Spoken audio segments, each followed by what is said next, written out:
والسماء ذات البروج واليوم الموعود وشاهد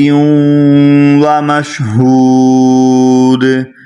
قتل أصحاب الأخدود النار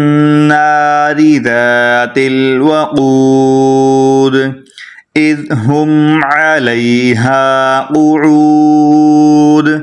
وهم على ما يفعلون بالمؤمنين شهود وما نقموا منهم إلا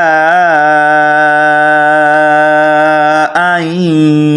يؤمنوا بالله العزيز الحميد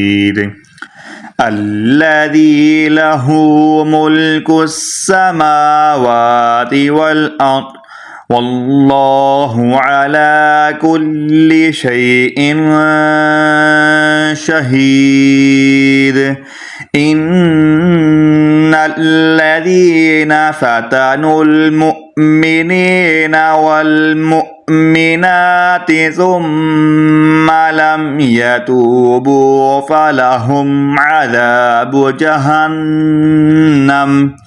ثم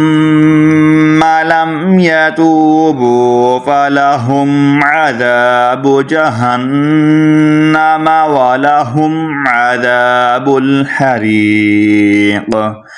إن الذين آمنوا وعملوا الصالحات لهم جنات تجري من تحتها الأنهار ذلك الفوز الكبير إن بطش ربك لشديد إنه هو يبدئ ويعيد وهو الغفور الودود ذو العرش المجيد فعال لما يريد هل أتاك حديث الجنود فرعون وثمود بل الذين كفروا في تكذيب والله من ورائهم محيط